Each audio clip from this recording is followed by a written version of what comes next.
My boyfriend became successful after starting his own business.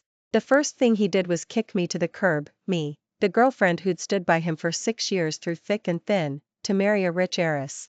At the wedding, I was invited as the ex-girlfriend, ready to cause a scene. Just as I was about to storm the stage, my smartphone vibrated. It was a bank alert. Dear customer, your account ending in 0086 has received a transfer of $100 million. Memo, severance. I froze. $100 million? Before I could even react, a second text message came in, from the jerk. If it's not enough, just say so. Stop bothering me. My anger vanished instantly. I picked up my smartphone and immediately typed back. Sweetheart, $100 million? That's hardly enough. I want a private jet too. The grand. On stage, Ethan, in a bespoke suit, gazed tenderly at his bride, Sophia, the Vance family heiress. Sophia, marrying you is the greatest fortune of my life. A thunderous applause erupted from the audience. I sat in the most inconspicuous corner, clutching my wine glass, my nails digging into my palms. Fortune? Wasn't his greatest fortune when he ate instant ramen in my studio apartment, promising me a home? Wasn't his greatest fortune when his startup failed, and I pulled out all my savings, even borrowing from my parents to help him get back on his feet? 6 years. I stayed by his side for a full 6 years, from a penniless boy to Mr. Ethan, a man worth hundreds of millions. And when he succeeded, the first thing he did was kick me out. His reason? I wasn't good enough for him anymore. Only a wealthy heiress like Sophia could help his career. Laughable. Even more laughable was that he'd sent me a wedding invitation today, with 3 words on the seating card, the girlfriend. A blatant humiliation. Guests around me were pointing and whispering. Isn't that Mr. Ethan's ex-girlfriend? She suffered with him for 6 years, how pathetic. Pathetic? She couldn't hold on to him, serves her right. I heard there's going to be a show today. She's definitely going to make a scene. They were right. I was here to make a scene. Today, I would make Ethan, and everyone who looked down on me, remember this day. I put down my glass and stood up. Just as I was about to storm the stage and tear everything apart, my smartphone buzzed in my pocket. I pulled it out and saw it was a bank alert. Dear customer, your account ending in 0086 has received a transfer of $100 million. Memo, severance. A 1, followed by 8 zeros. $100 million? I was rooted to the spot, my mind blank. My phone screen lit up again. A second text, from Ethan. If it's not enough, just say so. Stop bothering me. His tone was as arrogant as ever. Bother him? I looked at the words on my smartphone screen, then at the bank balance alert. My fury extinguished instantly, leaving not a trace. Why would I make a scene? Why would I turn down money? I instantly discarded all my venomous remarks, a smile spreading across my face. I lowered my head, my fingers flying across the screen. I found Ethan's WhatsApp and sent him a voice message. My voice was saccharine sweet. Sweetheart, $100 million? That's hardly enough. I want a private jet too. Message sent. I settled back into my seat, nonchalantly swirling the wine in my glass. The wedding ceremony on stage was still ongoing. Ethan was about to place the ring on Sophia's finger when his smartphone vibrated in his pocket. He frowned slightly but maintained his smile, completing the ring exchange ceremony, until the MC announced that the groom could kiss the bride. The entire hall erupted in cheers. Ethan leaned down and gave Sophia a fleeting kiss on the cheek. Then he straightened up, and as he turned, quickly pulled out his smartphone. He saw the voice message I'd sent, and the smile on his face froze. His gaze cut through the crowd, landing on me, filled with shock and fury. Sophia also noticed his odd behavior. Ethan, what's wrong? She followed Ethan's gaze to me, a flash of hostility in her eyes, then linked her arm through his, her voice overly sweet. Honey, is someone being rude and interrupting us? Ethan pulled his gaze away, shoved his smartphone back into his pocket, and forced a smile to reassure Sophia. It's nothing, just a spam text. Let's go mingle with the guests now. He led Sophia down from the stage and began going from table to table, mingling with guests. I watched him from afar, the curve of my lips widening. Spam text? I picked up my smartphone and sent him another message. Sweetheart, are you really that ineffective? Just one quick peck and you're done? Look, your wife's face is completely dark now.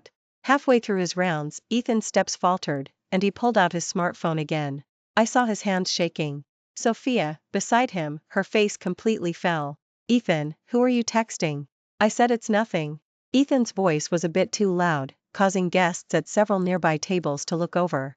He lowered his voice, "Sophia, don't make a scene. Everyone's watching." "Am I making a scene, or are you flirting with your ex-girlfriend?" Sophia's voice grew sharp. I sat in the corner, thoroughly enjoying the show. My smartphone vibrated again. It was Ethan. "Grace, what do you want? Didn't I already give you the money?" I smiled, slowly typing my reply. "I want a private jet, sweetheart, remember? If you don't buy it for me, I'll spill all your dirty secrets. For example, 50,000 of your company's startup capital came from my parents' retirement savings. After sending it, I turned off my smartphone. I knew he would compromise. He couldn't afford to take any risks. A few minutes later, a new text message arrived. "I'll buy it for you. A Gulfstream G650. Now, get out of my sight, immediately. A Gulfstream G650, market price 400 million. Ethan, you're surprisingly generous." I stood up, smoothed my dress, and walked towards the exit in my high heels. As I passed Ethan and Sophia's table, I paused. Sophia's eyes were red-rimmed, while Ethan looked utterly flustered. I raised my glass to them, flashing a radiant smile. "Mr. Ethan, Miss Sophia, happy wedding, may you have a blissful marriage." Then, under their murderous stares, I turned and walked away with flair. As I stepped out of the hotel, the evening breeze hit me, and I suddenly felt a sense of unreality. In one day, I'd gone from a pathetic, discarded ex to a multimillionaire. This feeling was absolutely incredible. The next day, I woke up naturally. Sunlight streamed in through the floor-to-ceiling windows. I stretched, reached for my smartphone, and saw dozens of missed calls, all from Ethan. WhatsApp was flooded too. "Grace, get out of Sterling City. Do you hear me? Take the money and get lost. Don't think I don't know what you're up to. I warn you, stay away from Sophia." I read through them one by one, finding it amusing. Who was he to order me around?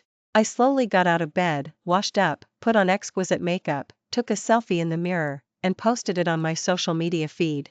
Caption: "New day, new beginnings. The air in Sterling City is so sweet. Set to visible only to Ethan." The moment my post went live, Ethan's call came in. I put it on speakerphone and answered while picking out clothes. "Grace, what's the meaning of this?" Ethan's furious shout boomed from the other end of the line. "Meaning? What meaning?" I feigned innocence. "I just posted something on my social media. Didn't you promise to disappear once you took the money?" "Did I?" I retorted. "I only wished you a happy wedding.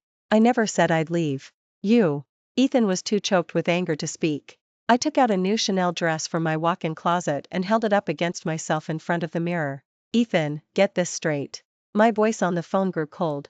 100 million, and a private jet, that buys my 6 years of youth in. My parents 50,000.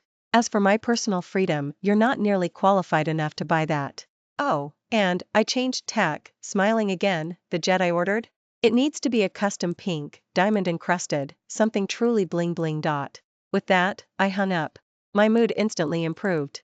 Dressed, I headed straight for Sterling City's most expensive development, Starlight Residences. "Hello, miss, are you here to view properties?" A sales associate greeted me warmly. "Yes, I am. Show me your largest and most expensive unit." The sales associate paused, her smile growing even brighter. "Of course, please follow me. Our penthouse tower has a sky villa on the top floor, with 360-degree floor-to-ceiling windows, a private pool, and a helipad." "A helipad? That's perfect." My eyes lit up. "I'll take this one." I pulled out my debit card. Full payment. Everyone in the real estate sales office gasped. That afternoon, I completed all the formalities and received the keys to my new home. Standing in the spacious living room, overlooking most of Sterling City's nightscape, I felt the joy of instant wealth for the first time. That evening, I invited some friends over for a party at my new place. These friends were all mutual acquaintances of Ethan and mine. At the party, everyone was stunned by my luxurious penthouse. "Grace, you hit the jackpot?" a friend cautiously asked. I swirled the champagne in my hand, smiling nonchalantly. "Oh, just Ethan's severance package." "How much?" "Not much," I said, holding up one finger. "Just 100 million. The entire room fell silent. "And he even threw in a private jet," I added. "It'll arrive in a couple of days." This time even the air seemed to freeze. I knew that after tonight, this news would spread through our entire circle like wildfire. That's exactly the effect I wanted. The news spread even faster than I'd anticipated. The next day, hashtag Ethan's $1 million severance hashtag climbed to the bottom of the local TR. Ending topics. Although it was quickly removed, everyone who needed to know, knew. Ethan's company's stock price saw a slight dip at market open. Meanwhile, I was at my new place, receiving an unexpected guest. Sophia. She came alone, dressed in designer clothes, her makeup flawless, but unable to hide the exhaustion and fury in her eyes. Grace, what's the meaning of this? She got straight to the point, slamming a tablet down in front of me. On it was a stock chart for Ethan's company, a sea of red. Miss Sophia, you break into my home just to ask me that? I picked up my coffee. Don't play dumb. Sophia's voice grew sharp. Didn't you leak the information? Are you trying to ruin Ethan? Me, ruin him? I smiled. Didn't your family give him the most money? The family withdrew their investment, and that's my fault? Sophia's face went pale. You're lying. Our family and Ethan are doing just fine, she insisted, though her words lacked conviction. Are you sure? I set down my coffee cup, leaned forward, and looked her directly in the eye. Then tell me, compared to the 5-carat diamond ring he bought you, which is better, that, or my 100 million plus a private jet? Sophia's lips trembled, unable to utter a single word. Grace, you bitch. She suddenly lunged at me like a madwoman. I sidestepped, and she missed, falling awkwardly to the floor. Miss Sophia, trespassing and assault. I could call the police. I looked down at her from above. Sophia scrambled up from the floor, her hair disheveled, her makeup smeared. She glared at me, her eyes filled with pure hatred. You wait. I won't let you get away with this, she spat, then turned and ran. No sooner had Sophia left than Ethan's assistant arrived. A document was respectfully handed to me. Ms. Grace, this is from Mr. Ethan. The G650 transfer agreement, and a non-disclosure agreement. I picked up the agreement and flipped through it. The private jet was real, but the non-disclosure agreement required me not only to keep the severance payment a secret but also to immediately leave Sterling City. Go back and tell Ethan, I said, tossing the non-disclosure agreement back to the assistant. I'll take the jet, but I'm not signing this. He doesn't get to control my future. The assistant's face changed slightly, and he hurried away with the agreement. I knew Ethan would be furious, but I didn't care. Just then, my doorbell rang. Opening the door, I found an unexpected person standing there. He wore a well-tailored suit, his face handsome, his eyes sharp. Ms. Grace, he said, his voice low. My sister has caused you some trouble. Sophia's brother, the true power behind the Vance. Julian's appearance was completely unexpected. He was entirely different from the impulsive and easily angered Sophia, exuding a frightening composure. Mr. Julian, what an honor. Please, come in. I stepped aside, inviting him in. He walked into the living room, his gaze sweeping around my luxury penthouse, finally settling on me. He wasn't looking at a discarded woman, it was more like he was assessing the value of a commodity. Ms. Grace is direct, so I won't beat around the bush, he said, sitting on the sofa, legs crossed, his presence commanding. Ethan gave you 100 million and a jet just to keep you quiet. You took the money, but then made the whole affair public. Ms. Grace, I suspect you want more than just money, don't you? I poured him a glass of water and sat opposite him. Mr. Julian, you flatter me. What else could a weak woman like me want, besides money? You're no weak woman, Julian interrupted, his tone decisive. I've looked into you. You were with Ethan for 6 years, and you know every account, every project of his company inside and out. In fact, the earliest core technical code for his company was written by you after 3 consecutive all-nighters. Ms. Grace, you are the true core asset of that company. My heart sank slightly. This was even more formidable than I'd imagined. And? I asked, my expression unchanged. What are you getting at, Mr. Julian? I want to make a deal with you, Julian said. Ethan is too ambitious, and his abilities don't match his aspirations. My sister was fooled by him, but our Vance family cannot be dragged down by a useless man. There are some questionable accounts in his company. We want to investigate, but he's hidden them well. And you are the only one who can find the evidence. I understood. He wanted me to be his inside person, to help the Vance family take down Ethan. What's in it for me? I asked. After it's done, the Vance will invest 200 million to help you establish your own company, Julian offered, a huge lure. Furthermore, after Ethan falls, you'll have priority to take over his market share. The terms were incredibly tempting. How can I trust you? It'll be in writing, a signed contract. Julian took out a prepared document from his briefcase. I looked at him. This man was meticulous, always planning several steps ahead. Collaborating with him was like making a deal with the devil. But I liked the thrill. All right. I picked up the pen and signed my name on the contract. Pleasure doing business, Julian said, standing up and extending his hand. I shook his hand. It was cold and firm. Pleasure doing business, Mr. Julian. After left, I looked at the contract in my hand and smiled. Ethan, did you really think giving me money would be the end of it? You were wrong. I don't just want your money, I want everything you painstakingly built. I want to see you lose everything. I opened my laptop, created a new folder, and named it, A Gift for Ethan. Then, relying on my memory, I began typing. The shady, illicit transactions Ethan had deliberately hidden, one by one, resurfaced before my eyes.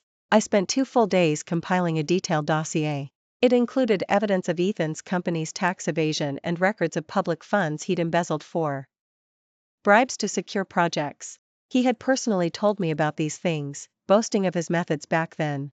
I sent the encrypted files to Julian's email. The moment the email successfully sent, I knew Ethan's downfall was imminent. On the 3rd day, Ethan's company was jointly investigated by the tax and economic crime departments. The company was sealed, all senior executives were taken in for questioning, and Ethan, as the legal representative, was the first to face it. As soon as the news broke, the entire business community of Sterling City was in an uproar. Ethan's company's stock price immediately hit its daily limit down, losing billions overnight. As for the Vance family, they held a press conference the moment the investigation team moved in. Julian himself appeared, announcing that the Vance was terminating all cooperation with Ethan's company and would pursue legal action. At the same time, Sophia also unilaterally announced the dissolution of her engagement to Ethan. It was a classic case of kicking a man when he's down. Ethan was completely finished. I saw footage of him being led away from his company by the police on the TV news. He was wearing handcuffs, his hair disheveled, his face filled with disbelief. Through the screen, his gaze seemed to pierce through everything, fixed intently on me. It was filled with bitterness and regret. I turned off the TV, my mind calm. This was the consequence of his betrayal. Using the $200 million Julian gave me, plus the $100 million from Ethan, I registered a new tech company. I leveraged my understanding of the industry and technology to quickly define the company's direction. Then, I began recruiting talent.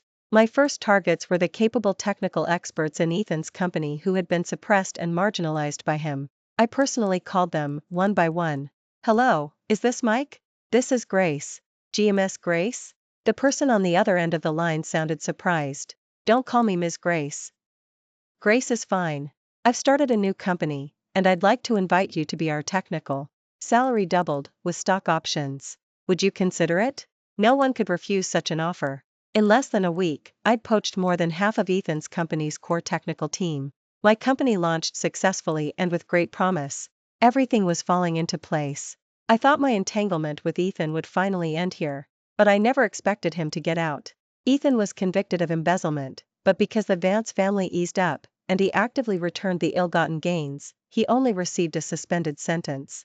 The first call he made after getting out was to me. Grace, you're truly ruthless. His voice was hoarse, filled with exhaustion and resentment. Not as ruthless as you, I replied coolly. My company's gone, Sophia's gone. I have nothing left. Are you satisfied? You brought it on yourself. Heh heh. He suddenly laughed, a strange note in his voice. Grace, don't get too smug too soon. Do you think you've won? Do you really believe Julian genuinely helped you? He just used me as a whetstone to sharpen you, his blade. Just wait, after he's done using you, you'll be his next target. With that, he hung up. I clutched my smartphone, a strange unease stirring within me. Ethan's words were like a thorn, piercing my heart. Was really just using me? For the next few days, while busy with my company, I secretly observed Julian and the Vance's movements. My company developed rapidly, with its first project a huge success, creating quite a stir in the market. Julian, as an investor, publicly expressed his admiration and support for me on multiple occasions. Everything seemed perfectly normal. Maybe was just trying to sow discord? I shook my head, trying to banish the thought. Until that day, my assistant rushed into my office, looking frantic. Ms. Grace, it's bad news. Our core code has been leaked. My heart sank. What happened? I don't care. Now, this morning we discovered many software products online with identical features to ours, and they're all free. The most crucial thing is, their code structure is exactly the same as ours. They just changed the name. I immediately opened my laptop, my face ghastly pale. It was true. Our core technology had been completely plagiarized. For a nascent tech company, this was a fatal blow. Investigate. Find out who did this, now. I roared. The technical department immediately began tracing the source. Soon, the results came in. The IP address that leaked our code pointed to one place. Vance headquarters. The moment I saw the results, all the blood drained from my body. It was Julian. It really was him. Ethan had been right. He had never had good intentions from the start. He helped me, invested in me, lifted me up, only to brutally knock me down when I was at my most successful. Then, using stolen technology, he would effortlessly seize the market I had painstakingly built. It was a classic mantis stalks the cicada, unaware of the oriole behind scenario. I sat in my office chair, feeling a chill run through me. I thought I had been reborn, that I was in control of everything. In the end, I was still just a pawn on someone else's chessboard. Ms. Grace. What do we do now? My assistant's voice was trembling. Should we call the police? Call the police? I gave a bitter smile. How could I call the police? Julian covered his tracks perfectly, he would never leave any direct evidence. If I sued him, it would just turn into a protracted commercial dispute that would ultimately go nowhere. And my company couldn't afford to be dragged into that. I forced myself to calm down. Announce to the public that our product will undergo a major upgrade, and all previous versions will be made free as a perk for our users. At the same time, reassure the employees, especially the technical department. Tell them their salaries will be paid as usual, and bonuses will be doubled. I want them to deliver a completely new, unreplicable upgrade plan within 1 week. The assistant stared at me, probably thinking I'd lost my mind. But I knew this was the only way. It was a do-or-die situation. If you stole my past, then I'll create a future you can't steal. For the next week, I practically lived at the office. I led my technical team, working day and night without sleep. We overturned all previous architectures, building an entirely new technological barrier from the ground up. It was a concept I'd had in my mind for a long time, at least 5 years ahead of any technology currently on the market. I had originally planned to gradually develop it once the company was stable. Now, forced by Julian, I had to bring it out early. A week later, the moment the brand new product successfully ran on my computer, the entire office erupted in excitement. Everyone hugged each other excitedly. I looked at the shimmering light on the screen, my eyes a little moist. Julian, Ethan. Thank you. It was you who made me stronger. The new product launch was scheduled for 3 days later. I sent invitations to all the media in Sterling City. And I sent one to Julian too. I wanted him to see with his own eyes how I climbed out of the desperate situation he had created for me. The day before the press conference, I received a package. Inside was a voice recorder and a note. Grace, this is my final gift to you. May you achieve great success. Ethan. I pressed the play button on the voice recorder. Inside was a conversation between Julian and an unknown man. How did it go? It was Julian's voice. Don't worry, Mr. Julian, the code is secured. It's flawless. Excellent. With out of the picture, clients will surely turn to our group for help. Mr. Julian is brilliant. First, elevate her to the heavens, then let her crash and shatter, and conveniently acquire her technology. 2 birds with 1 stone. Actually, Grace is a smart woman, but unfortunately, she's a competitor. The recording stopped abruptly there. I clutched the voice recorder, my palms slick with cold sweat. This was the most direct evidence. Ethan, he actually helped me? On the day of the press conference, the hall was packed. All the spotlights were focused on the center of the stage. I stood on stage, dressed in a sharp white suit. Julian sat right in the middle of the first row. He looked at me with a playful smile, as if watching a clown's final performance. I ignored him. Following the agenda, I introduced our brand new product. When the product's groundbreaking features were displayed on the large screen, the entire audience gasped in amazement. Everyone was stunned by this unprecedented technology. The smile on Julian's face slowly vanished. He probably hadn't expected me to come up with something even more impressive in such a short amount of time. Distinguished media friends, I said into the microphone, my voice clear and echoing through the entire hall. As you all know, just a week ago, our company's core technology was shamelessly stolen. Many people thought our company was finished. But today, I stand here to tell everyone. Anything that can be stolen is simply garbage. The true core technology is right here. I pointed to my head. A thunderous applause erupted from the audience. Julian's face had turned utterly grim. He stood up, intending to leave. "Mr. Julian, don't rush off." I called out to him. "I have another gift I'd like to give you." I gestured backstage. On the large screen, the image changed, and the recording Ethan had given me began to play. Julian's familiar voice, and his conversation with the unknown man, clearly echoed throughout the entire hall. The entire hall erupted in an uproar. All the cameras instantly shifted from me to Julian. Flashbulbs flashed wildly, practically engulfing him. "Mr. Julian, is that you in the recording? Did you steal another company's technology? Is the Vance involved in unfair business practices?" The reporters swarmed him like sharks smelling blood. Julian, protected by bodyguards, was pale and disheveled. Through the crowd, he stared intently at me. His gaze, however, was incredibly complex. Meeting his gaze, I raised my glass and toasted him from a distance. "Julian, you lost this game." After the press conference, the Vance's stock price plummeted in response. Commercial espionage, unfair competition, these scandals utterly destroyed the century-old reputation of this business empire. Julian was removed from all his positions by the board of directors and subjected to an internal investigation. I heard he paid nearly $10 billion in damages out of his own pocket to appease the shareholders' wrath. My company, meanwhile, achieved fame overnight. After its launch, the new product quickly dominated the market, with orders pouring in. The company's valuation increased tenfold in just 1 month. I went from an entrepreneur needing investment to an object of pursuit for capital. My private jet finally arrived. A pink fuselage, encrusted with Swarovski crystals, glittering in the sunlight. Tacky, yet flamboyant. I loved it. I flew it on a round-the-world trip. I went to all the places Ethan and I had planned countless times but never visited.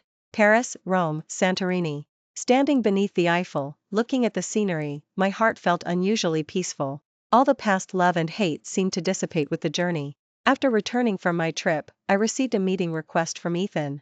The location was a cozy diner we used to frequent in college. When I arrived, he was already there. He had lost a lot of weight and looked much more haggard, but his eyes were clearer than before. "You're here." He poured me a cup of tea. "Thanks for the voice recorder," I said, getting straight to the point. "You're welcome." He smiled.